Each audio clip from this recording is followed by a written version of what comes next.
This is American Yawp. Well, it's not. It's my review of American Yawp's Origins of the American Revolution. And while reading this, I also want to couple this with this question of, could we have a revolution today? What ingredients are there? What ingredients are not there? All the ingredients and you put them together, and then all the flavors make a final dish.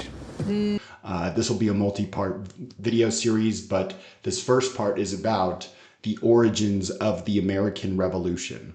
So the American Revolution had both long-term origins and short-term causes. In this section, we'll look broadly at some of the long-term political, intellectual, cultural, and economic developments in the 18th century that set forth the context for the crisis in the 1760s and 1770s. Between the Glorious Revolution of 1688 and the middle of the 18th century, Britain had largely failed to define colonies' relationship to the empire and institute a coherent program of imperial reform. Two factors contributed to these failures. First, Britain was at war from the War of the Spanish Succession at the start of the century through the 7 Years' War. And I'm just making this text way bigger. This is something interesting in that, you know how America is always in forever wars? Well, Britain, you'll see, is constantly strapped for cash because of the amount of wars that they're going into too. So perhaps there's some similarities there. Well, there's not perhaps similarities, there's definitely similarities. Well, I mean, maybe there's similarities, but they can't be the same.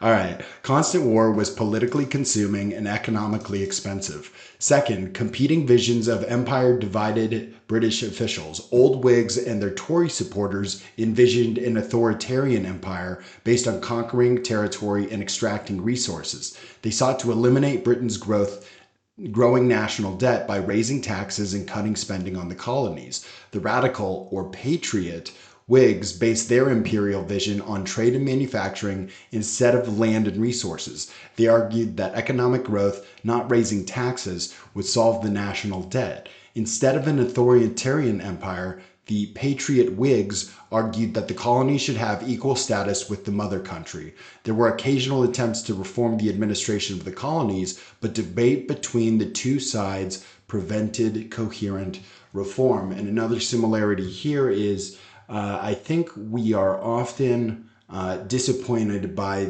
how there is a debate between the left side of an argument and the right side of an argument, the conservative side of the argument, the Democrat side of the argument, blah, blah, blah, blah, blah.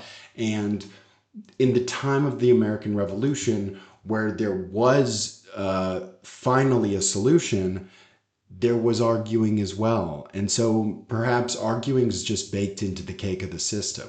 I love baking cakes. Colonists developed their own understanding of how they fit into the empire. They saw themselves as British subjects entitled to all natural, essential, inherent, and inseparable rights of our fellow subjects in Great Britain.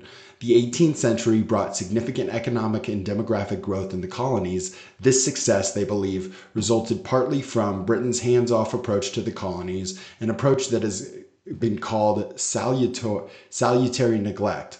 By the mid-century, colonists believed that they held a special place in the empire, which justified Britain's hands-off policy. In 1764, James Otis Jr. wrote, "The colonists are entitled to as ample rights, liberties, privileges as the subjects of the mother country are, and in some respects to more." In the same period, the colonies developed their own political institutions. Samuel Adams.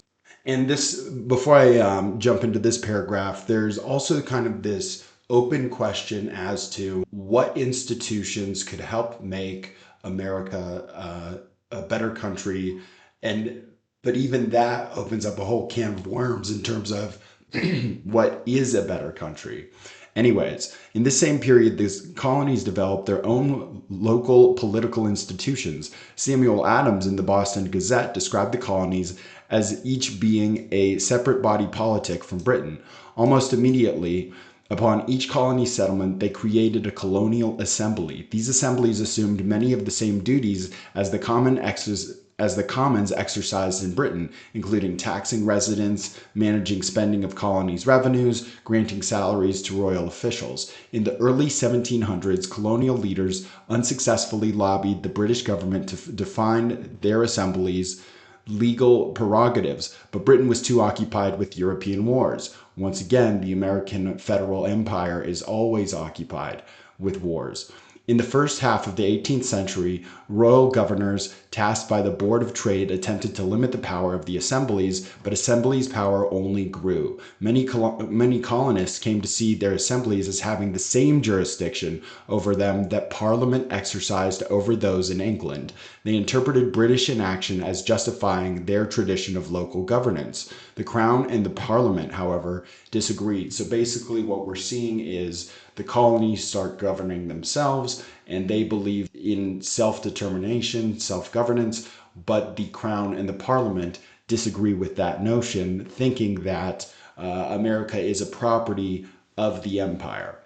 Political culture in the colonies also developed differently than that of the mother country. In both Britain and the colonies, land was key to political participation, but because land was more easily obtained in the colonies, a higher proportion of male colonists participated in politics. Colonial political culture drew from the country part in Britain. These ideas, generally referred to as the ideology of republicanism, stressed the corrupting nature of power and need for those involved in self-governing to be virtuous. And we know that there are so many problems with corruption in our own government right now. And so this idea of a virtuous leader is pretty interesting. Like I said, these ideas, generally referred to as the ideology of republicanism, stress the corrupting nature of power and the need for those involved in self-governing to be virtuous, putting the public good over their own self-interest.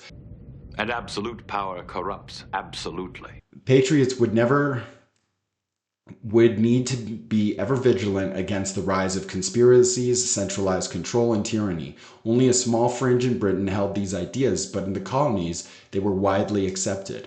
In the 1740s, two seemingly conflicting bodies of thought, the Enlightenment and the Great Awakening, began to combine in the colonies and challenge older ideas about authority.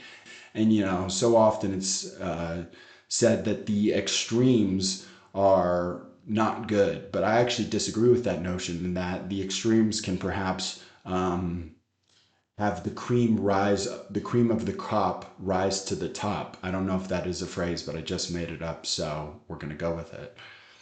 Anyways, in the 1740s, two seemingly conflicting bodies of thought, the Enlightenment and the Great Awakening, began to combine in the colonies and challenge older ideas about authority. Perhaps no single philosopher had a greater impact on colonial thinking than John Locke. In his essay Concerning Human Understanding, Locke argued that the mind was originally a tabula rasa, or blank slate, that the individual and that individuals were formed primarily by their environment. The aristocracy, then, were wealthier, successful people because they had greater access to wealth, education, and patronage, and not because they were innately superior. Locke followed this essay with some thoughts concerning education, which introduced radical new ideas about the importance of education. Education would produce rational human beings capable of thinking for themselves and questioning authority rather than tactically accepting tradition. These ideas slowly came to have far-reaching effects in the colonies and later the new nation.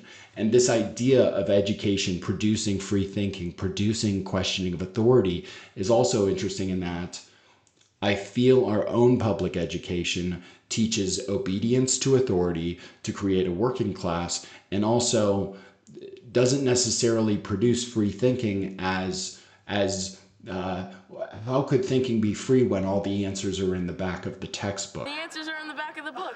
How can you possibly say free thinking, as at least I see it, is coming up with ideas by yourself? Where are the free thinkers? But our traditional public education system says, no, all the answers you just have to memorize and repeat, which I think would go against some thoughts on concerning education, but I'm interested in maybe doing a second video, a second video on just how does Locke's essay compare with Did you just have a brain fart? whatchamacallit? Brain fart. I just totally blanked. How does Locke's essay compare with public education today? As we continue on this article, at the same time that Locke's ideas about knowledge and education spread in North America, the colonies also experienced an unprecedented wave of evangelical Protestant revivalism. Between 1739 and 1740, the Reverend George Whitefield, an enigmatic, itinerant preacher, I think that's what it says, traveled the colonies preaching Calvinist sermons to huge crowds. Unlike the rationalism of Locke, his sermons were designed to appeal to his listeners' emotions.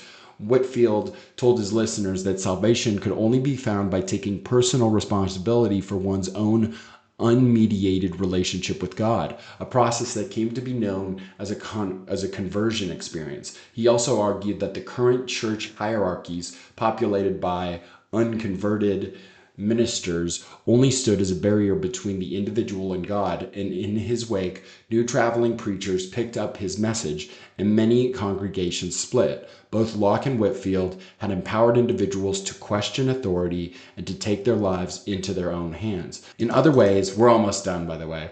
In other ways, 18th century colonists were becoming more culturally similar to Britons, a process often referred to as Anglicization. We'll go with that. As colonial economies grew, they quickly became an important market for British manufacturing exports. Colonists with disposable income and access to British markets attempted to mimic British culture. By the middle of the 18th century, middling-class colonists could also afford items previously thought of as luxuries like British fashions, dining wares, and more. The desire to purchase British goods meshed with the desire to enjoy British liberties. These political, intellectual, cultural, and economic developments built tensions that rose to the surface when, after the 7 Years' War, Britain finally began to implement a program of imperial reform that conflicted with the colonists' understanding of the empire and their place in it. And the two words that I want to really emphasize right here in this paragraph is built tensions. I'm feeling a little tension. Did you feel that tension? You can feel the tension of today. It is palpable. It's a little much, right? And so the question of this video series that I hope to keep coming back to is, what productive means can the tension of today lead to a solution? We need a more permanent solution to our problem. And so we'll see what. But anyways, that's the video. Thanks, guys.